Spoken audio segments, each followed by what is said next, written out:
Pagbasa po mula sa Aklat ng Awit. O come, let us sing unto the Lord.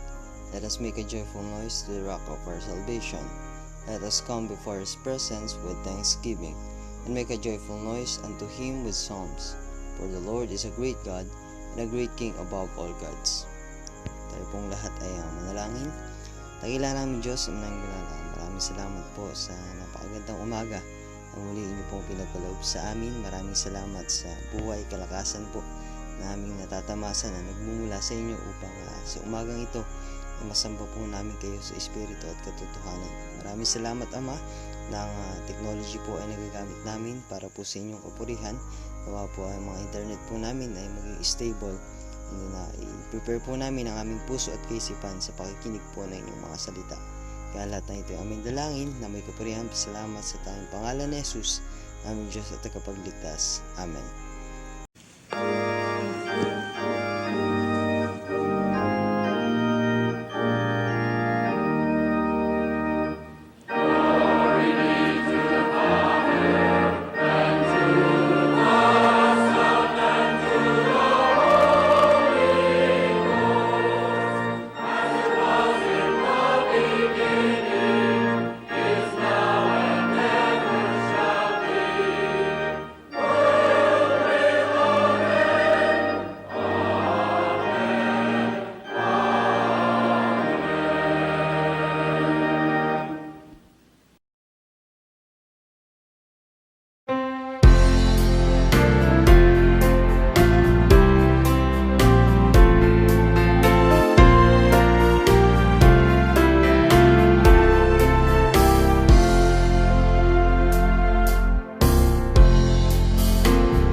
sa inyo sa umagang ito.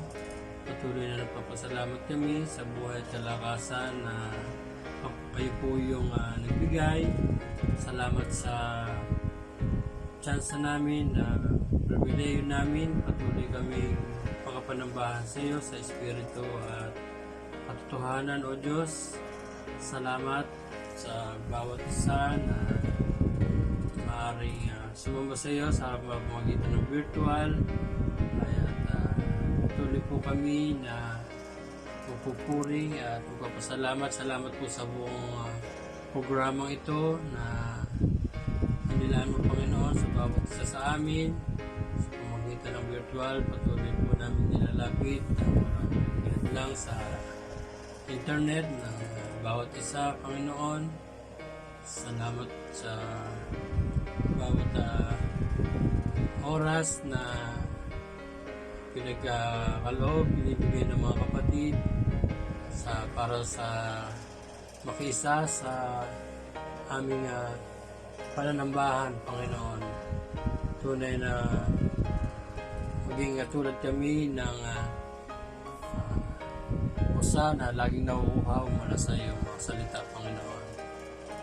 Tulungan niyo po kami, patuloy proteksyonan niyo po kami sa mga banta ng COVID na lumalaga na, Panginoon. Dalangin po namin sa iyo na dumating yung mga pagkakataon, araw na matatapos din, Panginoon, ang pandemic na ito. Patuloy po kami, O Diyos, malapit na dinudulog namin sa inyo ang mga kapatiran na magdaraos ng parawan sa buwang ito. Si Ate Bina, maging si Brother Bernie Gomez at si Charles Vincent Dayaw, si Ate Cora de la Cruz, maging si Margaret Eugenio, Sister Esther Eduardo, si Bro Nelson Manala, maging si Francis Eden Lagmay, at si Anne Lorraine Calumpiano. Paano niyo po sila iningatan sa buong taon ng kanilang buhay. Ngayon din po namin inilalagak sa inyo, O Diyos, na pagpapalaan niyo po sila at ingatan, proteksyonan, Panginoon, sa mga araw at mga taon ng kanilang buhay. Dalangin po namin na kayo po yung magpapala sa kanila, hindi lang sa pang-material, kundi sa pang-spiritual, Panginoon, mula sa iyong mga salita, O Diyos. Patuloy po namin nilalapit din yung church needs, membership, Panginoon, maging ang boldness, faithfulness in service, BWM, KLK at AFC. Spiritual growth, Panginoon, aming kahilingan, safety, health and wellness, COVID-19. Maging dalangin din po namin ang tithes and offerings, financial resources, kayo din po yung brethren abroad. Pag-iingat nyo po sa mga kapatid, si Susan Pudyamat, at Pangilinan family, and kay Brother Marvin Eduardo. Gabayan niyo po sila, Panginoon, maging ang home Bible studies, maging ang leaders, kayo po ang patuloy na magpubad, magbigay ng karunungan, outreaches, children ministries, maging ang youth Sunday Bible School, Panginoon. Salamat sa pamagitan ni Pastor James Echon. Dinadalangin po namin, tuloy niyo po pagpalain ito, O Diyos, at malaking tulong gabay sa bawat isa sa amin. Ngayon din kay Sister Marnie Policarpio, health and condition, Panginoon, at dalangin din po namin ang patuloy pagbibigay mo sa amin ng weekly pulpit supply, maging sa children Sunday Bible School, Panginoon. Kayo po, O Diyos, bigay sa amin ng panahon at pagkakataon para po magampanan po namin ang mga ito. Ngayon din po, O Diyos, na dalangin po namin at kinikling po namin ang lahat ng aming kahilingan ito, O Diyos. Patuloy na pagpalaan niyo po kami, higit sa lahat ang spiritual na maaari po namin mapakinggan. Inilaan niyo po sa umagang ito ay isang malaking pakinababang sa bawat isa sa amin at amin pong ma-apply sa aming pamumuhay. At ito po aming pasalamat at panalangin sa dakilang pangalan namin, Panginoon Jesus, na aming Diyos at aming tagapagligtas. Amen. Only believe, only believe, all things are possible, only believe.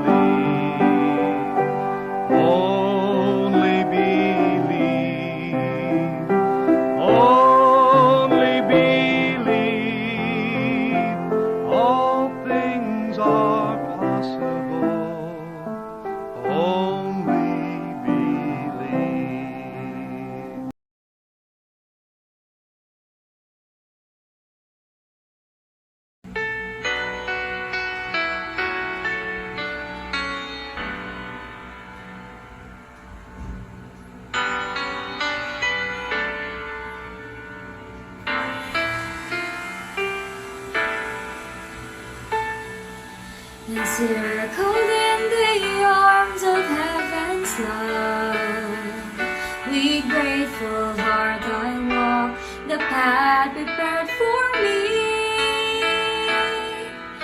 The Savior is my life, my comfort and my guide, and His word is a lamp unto my feet. Yet all around me others wander lost. Whom will He send to seek them as they stray? When mist of darkness rise to blind His children's eyes, who will show the way? Who will show the way? A city on a hill cannot be hid. Let your light so shine, the Savior said. Like Esther in her courage, like Joseph in his faith, like Ruth in her devotion, like Nephi in his strength. I will stand for truth and righteousness, reflecting heaven's light, and my life will be like a beacon in the night, for I will stand as a witness of Christ.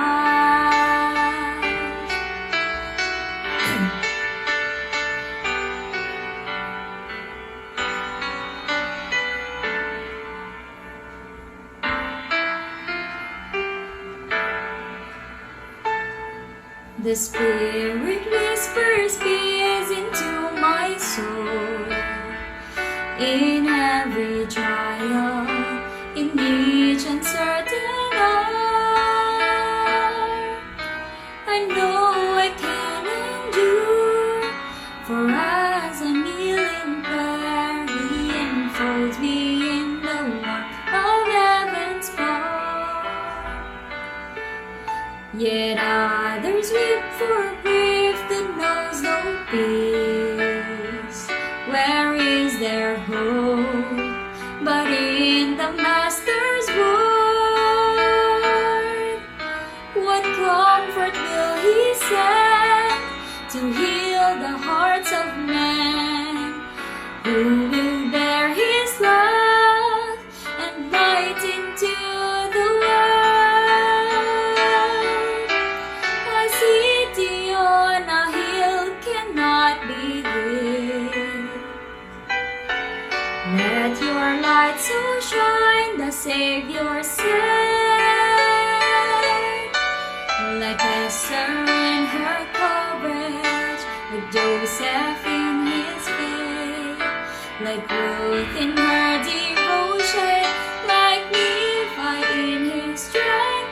I will stand for truth and righteousness, reflecting heaven's light, and my life will be like a beacon in the night, for I will stand as a witness of Christ. Like a candle in the darkness, like the fire upon the heart, like the star that led to Bethlehem, like sunrise o'er the earth. A city on a hill cannot be hid. Let your light so shine, the Savior said.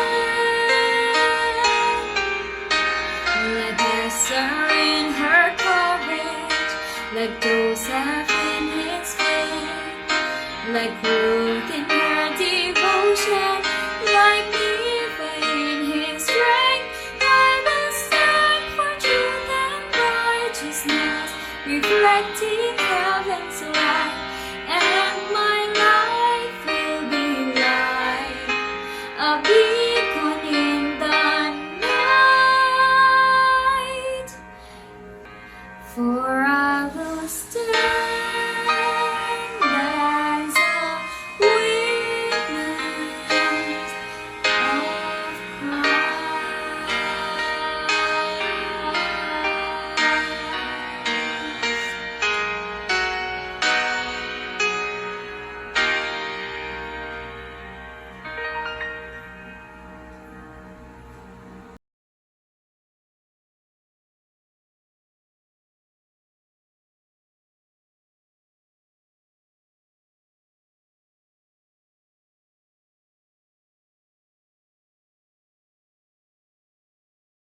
Magandang umaga o mabiyayang araw po sa ating lahat at naway maging pagpapala po na sa kabila po ng pandemyang ito ay patuloy po tayo na maging kalakasan ng bawat isa.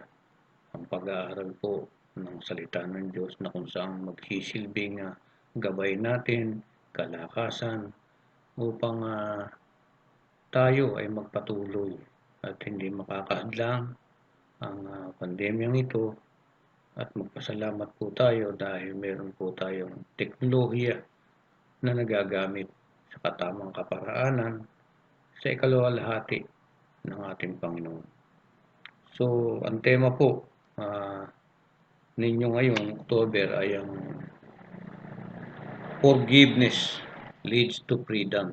So, isang napakagandang tema po nito at nawa ang tema pong ito ay maging hamon sa ating lahat na kung saan halos lahat po tayo ay maaaring naranasan natin ang mga bagay ito na nagkakaroon po tayo ang bawat isa sa atin na mga hindi pagkakaunawaan o maaari may nakasakit sa ating damdamin o nasaktan tayo gawa ng kapwa-tao o maging sa kapatiran po sa bawat ating iglesia.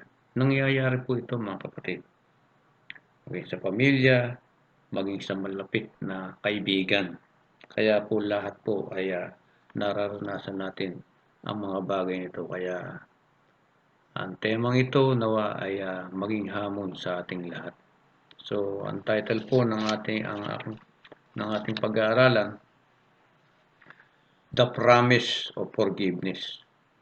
So, kapag binitiwan natin ang mali ng iba, makakahanap po tayo ng tunay na kalayaan.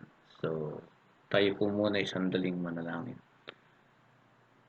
Aming Ama, Diyos na dakila, maraming salamat sa araw na ito na kami ay nagkaroon ng pag-aaral sa pamagitan po ng teknolohiyang ginagamit sa kapanahonang ito.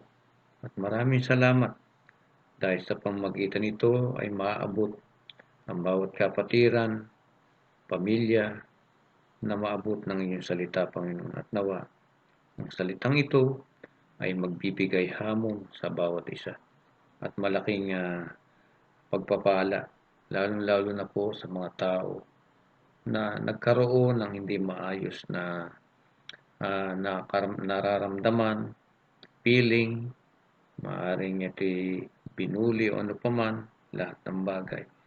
At nawa, ang mga bagay na ito ay siyang magbibigay katugunan. Sabi nga po niyo sa inyong salita, ang katotohanan ang magpapalaya. Kaya nawa, Panginoon, ang aming pag-aaral na ito ay magsisilbing hamon sa bawat isa. Kaya maraming salamat at dalangin namin ang kapangyarihan ng Banal na Espiritu ang siyang magpapaunawa sa bawat isa upang mapagtagumpayan po namin ang hamon ng buhay nito. Maraming salamat muli sa tanging pangalan ni Jesus, naming Diyos tagapagligtas. Amen. Sa ating pong pasimula ay ang mga pader ay ginagamit sa buong kasaysayan ng mundong ito na kung saan iti nagbibigay ng proteksyon at ginagamit ito sa paghihiwalay ng isang bagay. So, at marahil po, ang isa sa pinakamangha-mangha at kahanga-hangang itinayo ay ang Great Wall of China na umaabot po ito ng 13,170 miles long. At meron din pong isa sa pinakatanyag na moderno sa panahon natin na ating nagisnan ay ang Berlin Wall. Ito po isang hadlang na pumuputol sa kalahati ng isang lungsod at pinipigilan ang mamayang Aleman mula sa malayang paglalakbay. Ngunit, ang mga pisikal na pader ay hindi lamang itinatayo ng tao dahil sa pangangailangan para sa kanilang pakiramdam, sila ay ligtas. Kung minsan,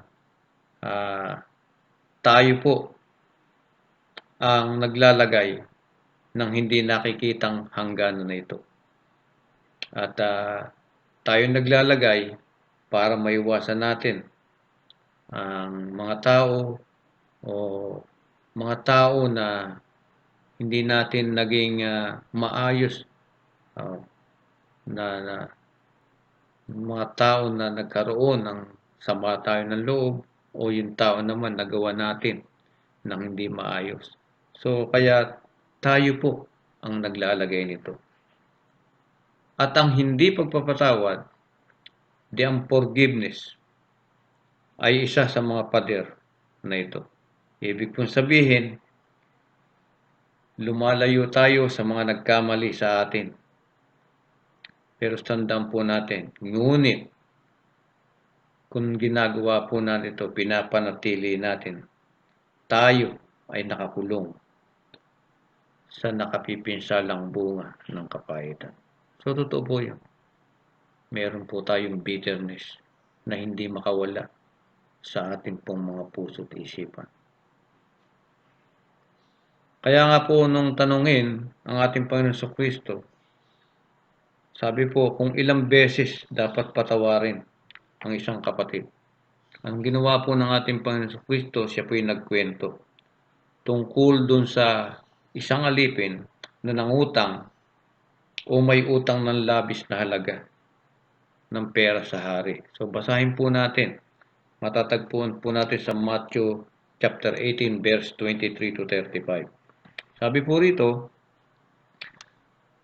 kaya't ang kaharian ng langit ay tulad sa isang hari na nag-ibig na makipag-usap sa kanyang mga alipin. At nang siya magpasimulang makipaghusay, ay iniharap sa kanya ang isa sa kanya'y may utang ng 10,000 talento.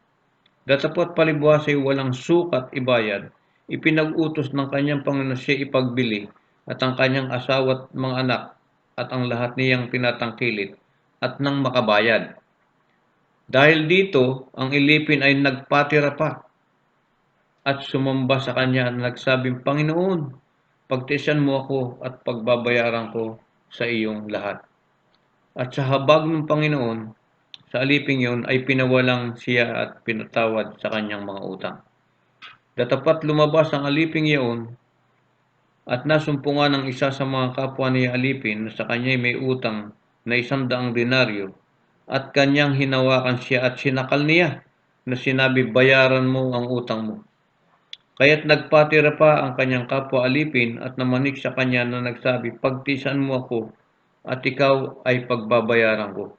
At siya ay ayaw at yumaon at siya pinabilanggo hanggang sa magbayad siya ng utang. Nang makita nga ng kanyang mga kapwa alipin ang nangyari, ay namanglaw silang lubha at nagsiparon at sinaysay sa kanilang Panginoon ang lahat nangyari. At nang magkagayoy, pinalapit siya ng kanyang Panginoon at sa kanya sinabi, ikaw na aliping masama, ipinatawad ko sa inyo lahat ng utang na iyon, sapagkat ipinamanik mo sa akin.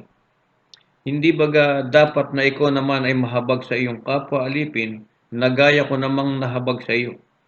At nagalit ang kanyang Panginoon at binigay siya sa mga tagapagpahirap hanggang siya magbayad ng lahat ng utang. Gayon din naman ang gagawin sa inyo ng aking Ama na nasa kalangitan. Kung hindi ninyo patatawarin sa inyong mga puso ang bawat isa ang kanyang kapatid, so ganun din po ang gagawin ng ating Ama sa langit. So, makikita po natin, bagamat pinatawad ng hari, ang taong yon na pinatawad ng hari ay tumangging patawarin yung utang ng isang kapwa niya alipin na may utang. At ang utang sa kanya, kaunting halaga, hindi katulad ng kanyang utang na pinatawad ng hari. So, kaya ito po, nung marinig ng hari, ang tungkol dito, ano ginawa? Ipinakulong niya yung hindi nagpatawad sa alipin. So, ito po yung ating unang puntos.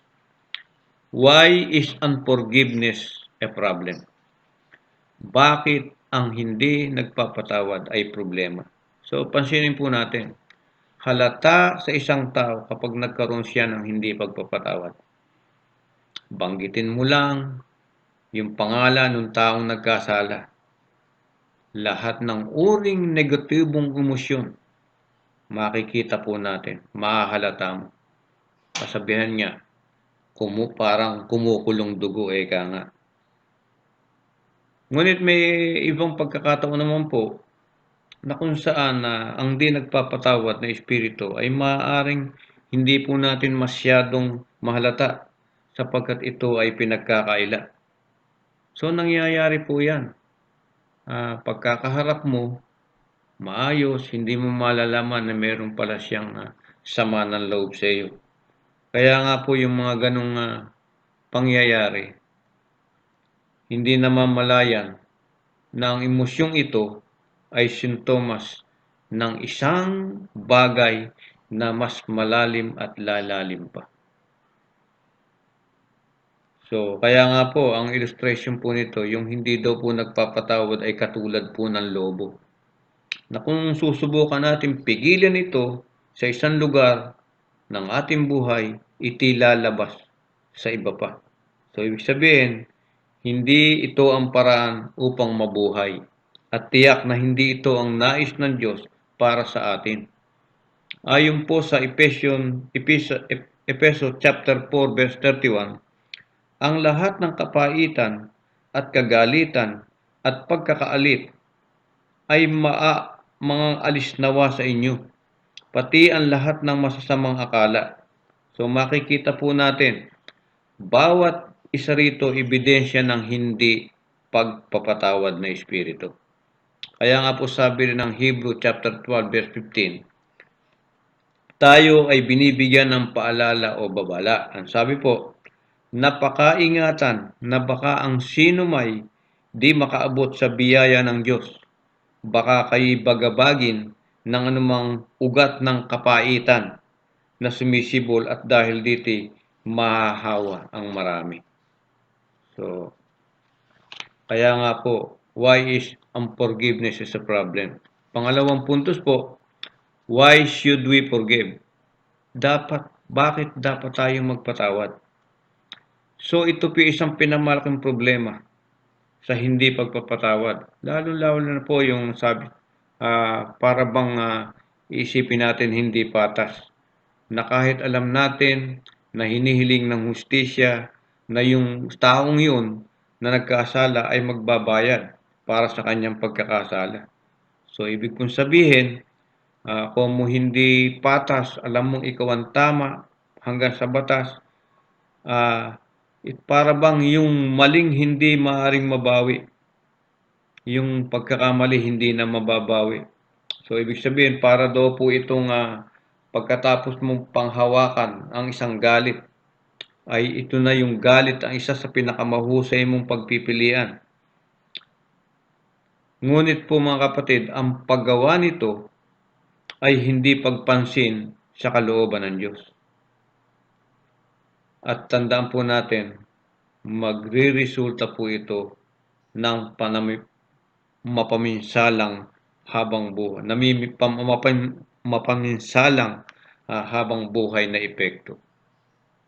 So yun daw po kung bakit tayo dapat magpatawad. Bakit tayo dapat magpatawad? Dahil una, tinawag tayo ng ating Panginoon para magpatawad. Jesus called us to forgive.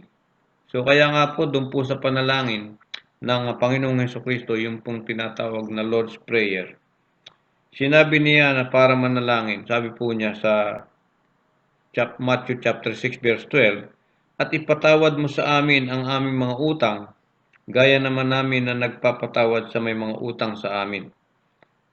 Pagkatapos nagdagdag siya ng isang babala, sabi po sa verse 15, datapat kung hindi ninyo ipatatawad sa mga tao ang kanilang mga kasalanan, ay hindi rin naman kayo patatawarin ng inyong Ama na inyong mga kasalanan. So ngayon, alam naman po natin, hindi nangangahulugan na nawawala ang ating kaligtasan kung hahawak po tayo sa mga sama ng loob o pagdaramdam. Ngunit ang hindi pagpapatawad ay magdudulot po ito ng pighati sa banal na espiritu. Kaya nga po, ito ay salungat sa Panginoong Hesukristong labis na kapatawaran sa ating mga kasalanan. Kaya nga daw po, yung hindi pagpapatawad ay hadlang sa ating pakikipag-isa sa Diyos. Sabi po ng Ephesians chapter 4 verse 30 to 32, at huwag ninyong pigyatiin ang Espiritu Santo ng Diyos na sa Kanya kayo'y tinatakan hanggang sa kaarawan ng pagkatubos. Ang lahat ng kapaitan at kagalitan at pagkakaalit at kadaldalan at panglilibak ay mga alis nawa sa inyo, pati ng lahat ng masasamang akala. At magmagandang loob kayo sa isa't isa, mga mahabagin, na mga patawaran kayo sa isa't isa, gaya naman ng pagpapatawad sa inyo ng Diyos kay Kristo. So, kaya tinawag tayo ng ating Panginoon Kristo para magpatawad. Ano pa? Forgiveness is a Christ-like character. So, maliwanag po. Forgiveness is a Christ-like character. So, ang sabi po, tandaan po natin, walang sino man ang nagdusa ng higit na hindi makatarungan kaysa sa ating Panginoong Hesukristo. Higit na malayang nagpatawad. Ang ating Panginoong Hesukristo, bagamat walang bahid kasalanan, lahat ng ating mga kasalanan nalagay sa Kanya, siya ipinako sa krus at binayaran ang kaparusahan na tayo ang karapat-dapat na parusahan. Kung tayo magpapatawad sa iba, katulad ng ginawa ni Kristo, ang kanyang buhay ay makikita sa atin at maluluwalhati natin siya. Sabi po ng Galatians chapter 2 verse 20, ako'y napako sa krus na kasama ni Kristo at hindi na ako ang nabubuhay, kundi si Kristo ang nabubuhay sa akin. At ang buhay na ikinabubuhay ko ngayon sa laman ay ikinabubuhay ko sa pananampalataya. Ang pananampalatayang ito'y sa anak ng Diyos na sa akin ay umibig at binigay ang kanyang sarili sa akin. So, ang pagpapatawad daw po ay isang katangian ng ating Panginoon sa Kristo. Then ano pa? Unforgiveness is a harmful to us. Ang hindi pagpapatawad ay nakakasama sa bawat isa sa atin. So, hindi lang po ito nakapipigil o nagiging sanhi ng emosyonal, pangkaisipan, pisikal, mga problema sa pakikipag-ugnay, pakikipagkapwa-tao. Ngunit, tulad ng anumang iba pang kasalanan, pumipigil din ito sa ating pagka-espiritual dahil hindi tayo lumalakad sa espiritu. Si John po ay nagbabala na ang sino man na nagsasabi siya ay nasa liwanag at napupuot sa kanyang kapatid ay nasa kadiliman. Sabi po, ang sino man na nagsasabing siya ay nasa liwanag at napupuot sa kanyang kapatid ay nasa kadiliman pa hanggang ngayon. Ano po sabi sa 10 and 11? Ang umiibig sa kanyang kapatid ay nananahan sa liwanag at sa kanya'y walang anumang kadahilanang ikatitisod. Tingnan po natin. Ngunit ang napupuot sa kanyang kapatid ay nasa kadiliman at lumalakad sa kadiliman at hindi niya nalalaman kung saan siya napaparoon sapagkat ang kanyang mga mata ay binulag ng kadiliman. So, ang forgiveness is harmful to us. Now, pangatlong puntos. Ang unang pong puntos natin, why is unforgiveness a problem? Pangalawa po, why should we forgive? At ang pangatlong puntos po, how can we recover from unforgiving spirit? Okay. paano po tayo makare-recover sa hindi pagpapatawad na espiritu? Una, sa pamamagitan ng kapangyarihan na nananahan na banal na espiritu, tayong mga Kristiyano, tayong mga anak ng Diyos ay may kakayahang sumunod sa mga utos ng Diyos. Kasama na ang pagpapatawad kahit sino na nakagawa sa atin ng mga mali, gaano man ito kabigat na pagkakasala. So, ganun pa man mga kapatid, ang pagpatawad ay nangangailangan ng oras at pagaling. Kagaya ng pagaling mula sa isang karamdaman. Totoo po yun. Hindi ko po sinasabi na nagawan ka ng masakit bukas makalaw ala na. Hindi po ganon. Hindi po instant. Para din pong karamdaman yan. Ang kagandahan lang po, dapat nating ipaubaya sa Panginoon. Kaya nga po tanong, paano tayong mapagtatagumpayan na kung saan yung unforgiving spirit? Lalo-lalo na po kung ang ginawa sa iyo ng tao ito'y napakasakit at hindi mo makakalimutan. Nangyayari po ito na kung saan darating sa buhay mo na gusto mo nang lumayo, gusto mo nang pumatay, ano man, lahat ay gagawin mo. Pero bilang Kristiyano, bilang kumilala sa ating Panginoon, meron po tayong Diyos. Kaya nga po ang sabi dito, paano ang una natin gagawin? Ano ang dapat natin gawin? Una, repent of the sin of unforgiveness. Idulog po natin sa Diyos na kung saan ang pagsisisi po, ibig po sabihin to, ay nangangahulugan ng pagbago ng isip at direksyon. Ang una pong hakbang na dapat po nating gawin o kuning responsibilidad ay pagtapat po natin ang ating kasalanan o kasalanan ng iba sa Diyos. Ipasa Diyos natin, sabi nga ika nga. Kung magkagayon, makakahingi tayo ng kapatawaran o hingi natin ng kapatawaran yung nakagawa sa ating kasalanan, ibig pong sabihin, babaguhin yung paraan ng ating pag-iisip tungkol doon sa nagkasala sa atin upang masimulan natin mag-iba ang pagtugon natin sa ganong kaisipan. Kaya nga ito ang sabi niya sa Efeso na dapat gawin. Sabi po nung hari sa Ephesians chapter 4 verse 32. Ito ang sabi ng Ephesians na dapat gawin. Ephesians chapter 4 verse 32. At magmaganda loob kayo sa isa't isa, mga mahabagin, mga magpatawaran kayo sa isa't isa, gaya naman ng pagpapatawad sa inyo ng Diyos kay Kristo. So, idulog doon natin sa Panginoon yung ating hindi pagpapatawad. Then, release the offender. Mahirap pong gawin ito, bitiwan yung nagkasala. Sa wikang Griego, ang salitang patawarin, ibig sabihin, palayain o talikdan ng utang. Ang hindi pagpapatawad ay isang pagtatangka na bayaran nung tao o yung kanyang nagawa na kung saan iyon ay dapat nating pakawalan. Yung hindi po pagpatawad na gusto natin pagbayaran nung taong nakagawa ng pagkakasala. Sa halip, humingi ng hustisya.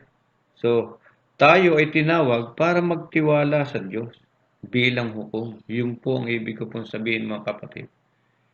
Meron tayong righteous judge na kung saan siya ang bahala.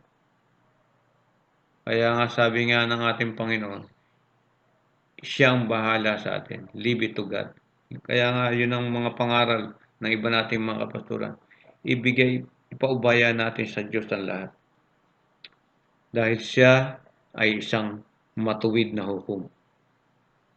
Sabi po ni Apostol Peter, sabi niya na ang isang tao na matiyagang tinitiis ang maling pagtrato ay makakahanap ng pabor sa Diyos. Totoo po yan. Sabi po ng 1 Peter chapter 2 verse 19, sapagkat iti kalugod-lugod kung dahil sa buding ukol sa Diyos ay magtiis ang sino man ng mga kalumbayan na magbata ng di matuwid. Sapagkat anong kapurihan nga kung kayo nang nagkakasala at kayo tinatampal ay inyong tanggapin ng may pagtitiis. Ngunit kung kayo'y gumagawa ng mabuti at kayo'y nagbabata, ay inyong tanggapin na may pagtitiis. Ito'y kalugod-lugod sa Diyos. Sapagkat sa ganitong bagay, kayo'y tinawag, sapagkat si Kristo man ay nagbata dahil sa inyo, na kayo'y iniwanan ng halimbawa upang kayo'y magsisunod sa mga hakbang niya. So maliwanag po mga kapatid, na kung saan bitiwan daw po natin yung mga nagkasala. Release the offender. Then, ano pa? Ano ang mga dapat? How can we recover from an unforgiving spirit? Recognize that God will often use an offense to reveal a weakness. Kilalanin daw po natin na malimit, ginagamit ng Diyos yung offense o kasalanan o sama ng loob para mahayag yung ating kahinaan. So, ang hindi po mapagpatawad ng Espiritu, ito daw po isang bahagi o pangit na bahagi sa atin na nais ng Diyos na ilabas o ialis sa atin upang maaari tayong magsisi at makalaya dito. So, ibig sabihin, isang pangit daw pong bahagi ng buhay natin na dapat maalis sa atin, yung hindi pagpapatawad. Bagamat nakatuon po tayo sa maling ginawa sa atin, nais ng Diyos na gamitin ang sitwasyon upang makabuo sa atin kung ano ang kulang sa atin. Ano yung kulang sa atin? Ang malakristong pag-uugali, Christ-like character at kababaan loob. Sabi po ng Colossians chapter 3, verse 12 to 13, Magbihis nga kayo gaya ng mga hinirang ng Diyos na mga banal at minamahal, ng isang pusong mahabagin, ng kagandang loob, ng kababaan, ng kaamuan, at pagpapahinuhod. Sabi po sa verse 13, Magtiisan kayo sa isa't isa at magpatawaran kayo sa isa't isa. Kung ang sino man ay may sumbong laban sa kanino man, na kung paanong pinatawad kayo ng Panginoon, ay gayon din naman ang inyong gawin. So, sabi po natin kanina, ano ba ang kulang sa atin? Yung pong Christ-like character at kababaang loob. Yung pong kababaang loob o lowliness, nung pong unang panahon ni Apostol Pablo, hindi po ito nakikita dun sa Greek o vocabulary o Latin vocabulary. Kaya nga po, wala po tayong makikita na yung salitang ito tumutugon. Wala pong gumagamit nito. At ang katotohanan, yung lowliness, kababaang loob, ito po ay inire-refer doon sa mababa sa mga alipin. At hindi na po natin kukunin. But, ang kababaang loob o lowliness of mind ay kinunclude po ito ng mga theologian before, yung mga matatalino ng tao, it is a miracle of grace, na kung saan galing po ito sa banal na Espiritu. Kaya nga po, if you don't have Christ in your heart, it is impossible to demonstrate or live in this attitude of lowliness. Kung wala po si Kristo sa ating puso, imposible daw po nating maipamuhay yung kababaan loob. Kaya nga po, ang kababaan loob, tanda po natin, ito po ay makikita lamang at ito po ay ugali ng Diyos. Kaya napakahalaga po yung malakristong pag-uugali. Na kung saan kung tayo po may kababaan loob, kaya po nating magpatawad. Then, remember how open and how much God has forgiven us. So, alalahanin kung gaano kadalas at kung gaano tayo pinatawad ng Diyos. Ito po yung kaparaan kung paano tayo makare-recover doon sa hindi mapagpatawad na espiritu. Alalahanin daw po natin kung gaano tayo kadalas at kung gaano tayo pinatawad ng Diyos. Anumang panahon, anong pangyayari dumating sa atin, ipahayag o ipagtapat natin ang ating mga kasalanan sa Panginoon. Meron siyang pangako sa atin ang kapatawaran at paglilinis. Sabi po ng 1 John chapter 1 verse 9, kung ipinapahayag natin ang ating mga kasalanan at tapat at banal siya ay tayo patatawarin sa ating mga kasalanan at tayo lilinisin sa lahat ng kalikuan. So, isaalang-alang po natin kung paano tayo pinatawad ng Diyos. Kaya nga po sabi nga po ng Matthew 18:32-33 ay ano ba ang karapatan nating maghawak sa anumang laban sa iba? Ang sabi po ng Matthew 18:32-33, nang magkagayi, pinalapit siya ng kanyang Panginoon at sa kanyang sinabi, ikaw na aliping masama, pinatawad ko sa iyo ang lahat ng utang na iyon sapagkat ipinamanhik mo sa akin. Hindi baga dapat na ikaw naman ay mahabag sa inyong kapwa, alipin, na gaya ko namang nahabag sa iyo. So, napakarami po na bagay na dapat po nating mapanghawakan. So, ang ating pong 3 puntos, alalahanin po natin, why is unforgiveness a problem? So, ang binasa po natin sa Ephesians chapter 3, verse 31, ang sabi po, ang lahat ng kapaitan at kagalitan at pagkakaalit ay mga alis nawa sa inyo, pati na lahat ng masamang akala. So, ibig sabihin na lahat pong ito ay ebidensya ng hindi pagpatawad. Kaya po problema. And why should we forgive? Because Jesus called us to forgive. And lastly, how can we recover from unforgiving spirit? Una, repent of the sin of unforgiveness. Release the offender. Then, sabi po, release the offender. Then, recognize that God will often use an offense to reveal a weakness. Then remember how open and how much God has forgiven us. So maliwanag at napakarami po mga kapatid na nakataya pagdating sa kapatawaran. Alinman yung ating panghawakan,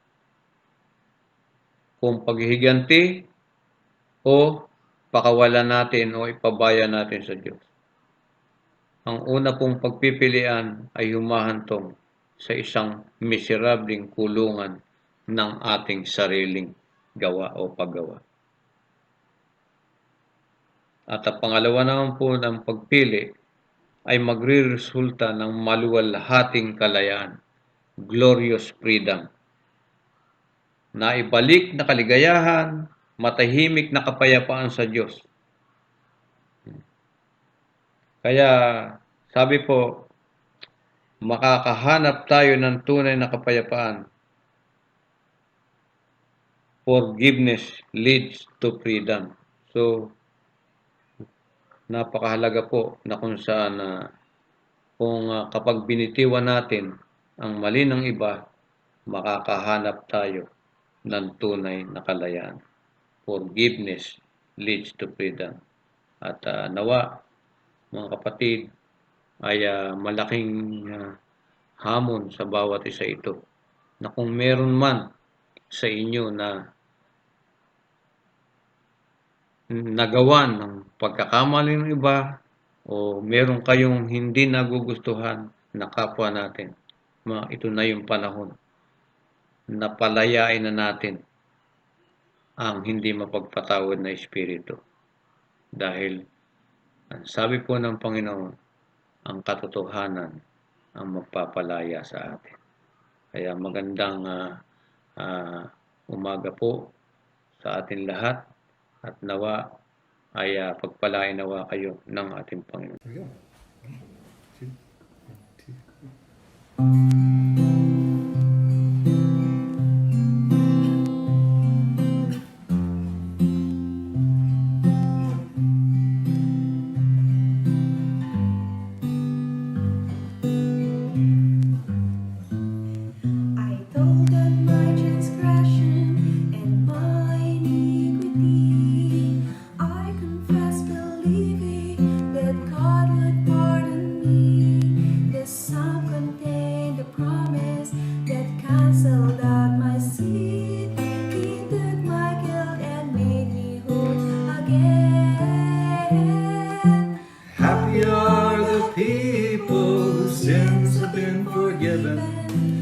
blotted from the right of God above.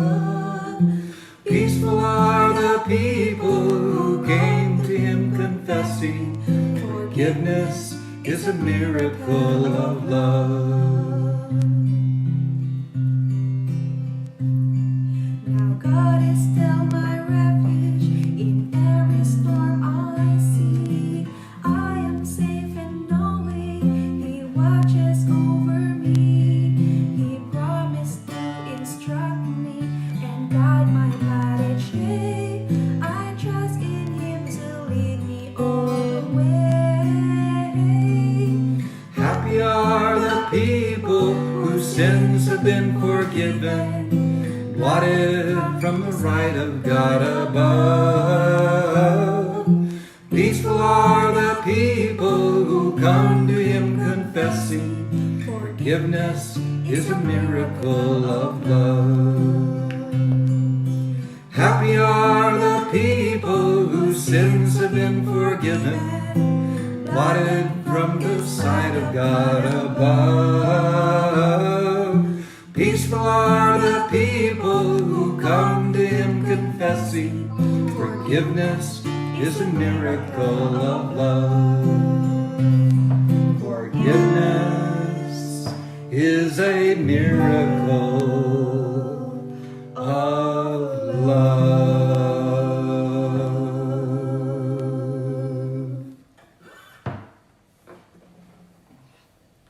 Tayo po'y sandaling manalangin. Dakilang Diyos na makapangyarihan sa lahat, maraming salamat sa oras na ito at dalangin namin, Panginoon, na aming mga pinag-aralan ito ay aming maipamuhay, Panginoon.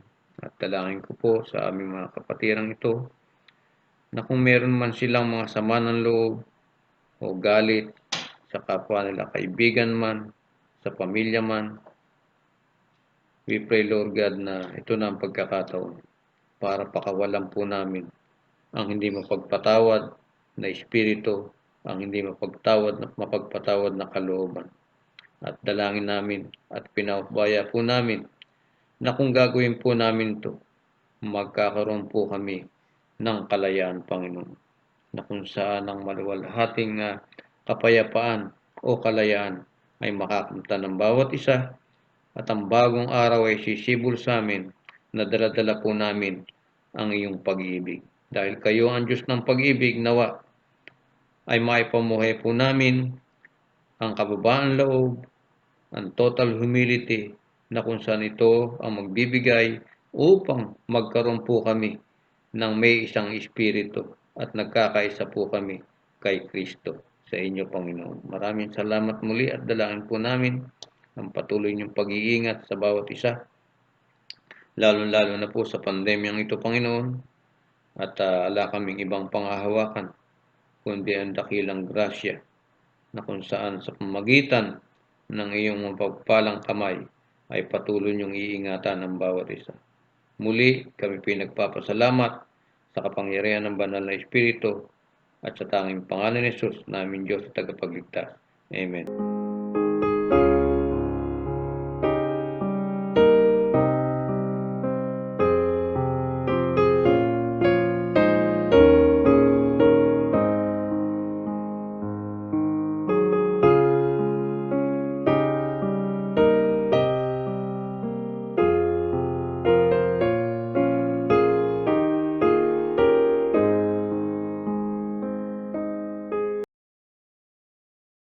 The Lord bless you and keep you.